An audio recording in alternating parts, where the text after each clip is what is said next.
Good morning and welcome to the Seymour Library Pollinator Garden. This morning we're going to talk about pollinators and the bees and butterflies that make up that group and the plants that they like. I'm standing in front of salvia, which is a bee. Bees just love it. They just love it, and you will see later on, if you have these in your garden, that they'll be all over it. Pollinating is very important, and to help them, we've planted plants and flowers that will help with pollination.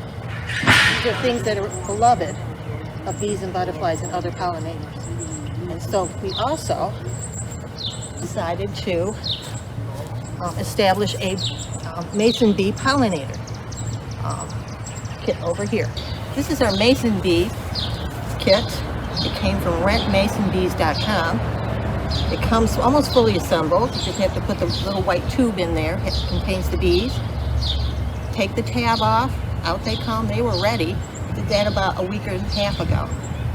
This mason bee kit has everything it needs. This is where the bees will make their nests and their cocoons, and they'll fly in and out. The males have no stingers. The females have stingers, but they're busy. They won't bother you. And the males won't bother you anyways, because they're very gentle, non-aggressive bees. They don't protect the queen, so they don't feel like they have to protect the hive. In June sometime, I'll get an email from the folks at Rent Mason Bees, and they'll tell me to take it down. If they're all done, they'll be in their little holes, and to let it sit for a while in my basement, and then I'll send it in September. I'll send it back to the folks at Rent Mason Bees, and they will let these guys hibernate, and then next spring out they go to the farmers' fields. So we're kind of fostering these bees. We don't own them. They come and they'll go.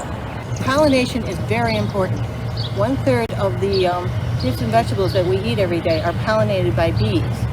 So bees are very important. The honeybees are endangered, so we have to try and foster as many other bees as we can, hence the mason bee kit. They love the salvia. That's a good thing to plant in your garden. Anything that has a nice flat flower, zinnias, goldenrod, any of those things are wonderful for pollinators. All plants try to reproduce themselves either one way or another, either underground rhizomes or from flowers to set seed. So it's important for us to make sure that pollination happens, otherwise we have no food. Thank you.